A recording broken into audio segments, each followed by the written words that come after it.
Jadi ini seperti dua mata usul dari koin, di mana tentu penurunan COVID ini yang melindungi kehidupan ataupun safe life ataupun kehidupan masyarakat, juga kita harus melindungi daripada kehidupan bermasyarakat itu sendiri di segi sosial ekonomi. Sehingga program pemulihan ekonomi itu juga menjadi sesuatu yang penting dilakukan.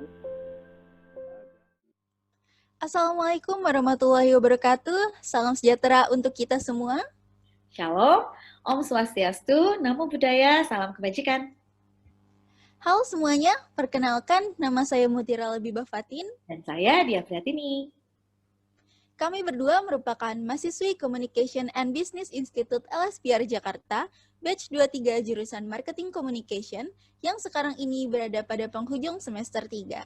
Video ini kami buat untuk memenuhi tugas akhir mata kuliah Business and Professional Speaking dengan dosen pembimbing Sir Charles Bonar Sirait. Nah, pada kesempatan ini kami akan menyampaikan sebuah topik dengan judul Strategi Pemulihan Ekonomi Indonesia tahun 2021 akibat COVID-19.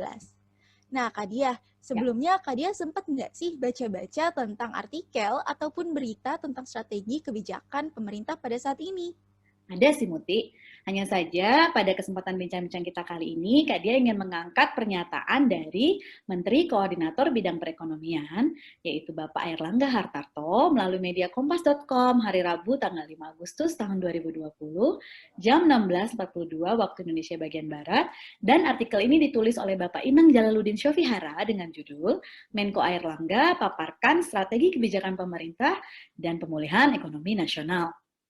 Poin yang pertama, pemerintah telah menetapkan nih Komite Penanganan COVID-19 dan Pemulihan Ekonomi Nasional berdasarkan Peraturan Presiden Nomor 82 Tahun 2020, di mana Komite Penanganan COVID-19 dan Pemulihan Ekonomi Nasional ini terdiri dari 3 bagian. Yang pertama adalah Komite Kebijakan, di mana tugasnya tentu saja adalah menetapkan program-program serta kebijakan-kebijakan. Lalu yang kedua adalah Ketua Pelaksana. Tugasnya adalah mengintegrasikan pelaksanaan program serta kebijakan. Lalu yang ketiga adalah Satuan Tugas atau Satgas. Tugasnya adalah melaksanakan dan mengendalikan implementasi program serta kebijakan di lapangan. Jadi, Komite Penanganan COVID-19 ini membuat semua perumusan program serta kebijakan dilakukan secara lebih terkoordinasi dan terstrukturisasi dan terintegrasi. Dengan begitu, mendorong percepatan pemulihan ekonomi nasional serta menyelamatkan perekonomian dari potensi terjadinya krisis ekonomi. Lalu Muti, kalau kita bicara yang berikutnya nih, kalau yang kedua, Bapak Airlangga Hartarto juga menyatakan bahwa sebenarnya nih strategi utama dalam mempercepat pemulihan ekonomi nasional adalah dengan meningkatkan daya beli pemerintah, meningkatkan daya beli masyarakat, dan mendukung sektor UMKM. Lalu, pemerintah juga mengatakan bahwa pemerintah akan melakukan program penanganan COVID-19 secara lebih serius dan terstruktur. Dengan begitu, diharapkan untuk mengembalikan kepercayaan masyarakat dan rumah tangga dalam melakukan aktivitasnya kembali seperti sedia kala. Aktivitas apa? Aktivitas belanja, aktivitas konsumsi, dan juga aktivitas investasi. Begitu, Muti. Lalu, sebetulnya ada lagi yang nggak kalah penting dari program penanganan COVID-19 ini. Ada 2 lagi. Yang pertama adalah memperbanyak 3T, testing, tracing, dan treats. Caranya dengan kampanye 3M secara lebih luas ke seluruh lapisan masyarakat dengan melibatkan seluruh komponen masyarakat.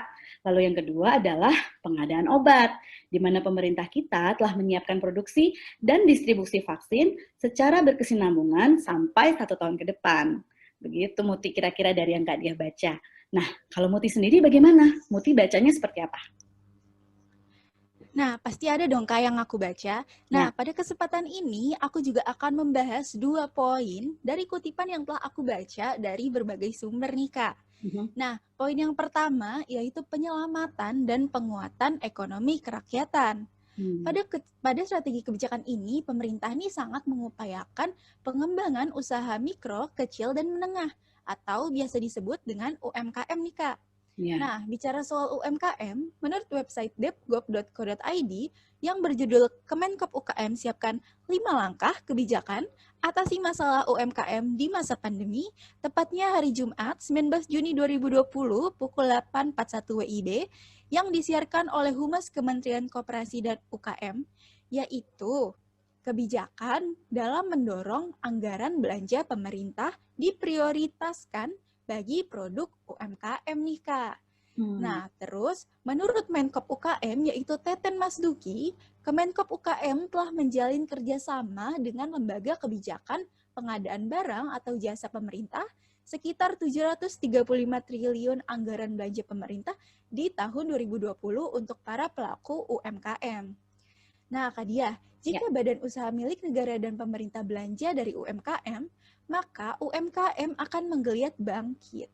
Nah, program ini juga diharapkan agar mendukung gerakan belanja buatan Indonesia nih, Kak. Nah, kemudian ada nih, Kak, poin lagi yang kedua, yaitu akselerasi dan optimalisasi bantuan langsung ke masyarakat. Nah, menurut artikel yang aku baca dari ombudsman.go.id yang ditulis oleh Hendy Renaldo dengan judul Bantuan Pemerintah di Masa COVID-19 yang dirilis pada Kamis 30 April 2020. Yaitu banyak sekali nih, Kak, pertanyaan di masyarakat terkait bagaimana sih prosedur penerimaan bantuan, apa saja sih item bantuan, kapan diberikan, serta kemana sih harus mengadukan jika terjadi ketidaksesuaian ataupun kesulitan dalam menerima bantuan langsung.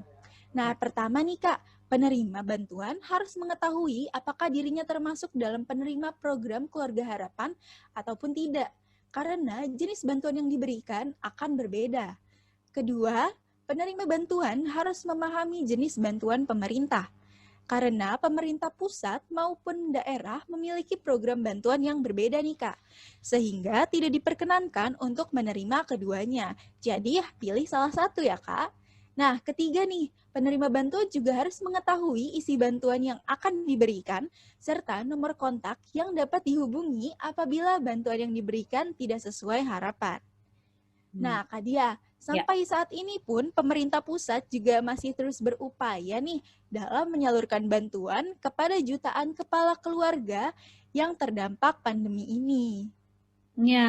Jadi intinya sebetulnya pemerintah juga terus bekerja terus-menerus ya untuk mempercepat pemulihan ekonomi nasional ya. Nah, dari sini bincang-bincang kita ini kita juga bisa simpulkan bahwa strategi-strategi tersebut adalah yang pertama tadi, pemerintah sudah membentuk Komite Penanganan COVID-19 dan Pemulihan Ekonomi Nasional. Lalu pemerintah juga sudah meningkatkan daya belanja pemerintah, daya beli masyarakat, dan berusaha mendorong UMKM.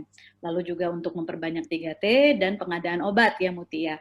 Kalau yang poin dari Muti tadi apa? Yang ketiga, penyelamatan dan penguatan ekonomi kerakyatan seperti UMKM. Nah, yang keempat nih, Kak, mengoptimalisasi akselerasi dalam penyaluran bantuan langsung ke masyarakat. Nah, jadi nih teman-teman, melalui video ini kami juga ingin mengajak semua untuk mengambil bagian dalam menyukseskan program-program pemerintah demi tercapainya percepatan pemulihan ekonomi nasional. Nah, caranya bagaimana? Caranya, kita bisa mulai dari hal yang paling kecil, yaitu dari diri kita sendiri.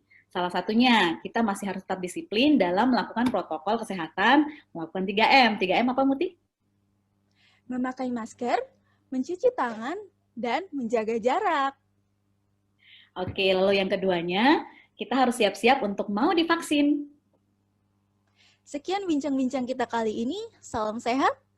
Tetap semangat. Dan sampai jumpa.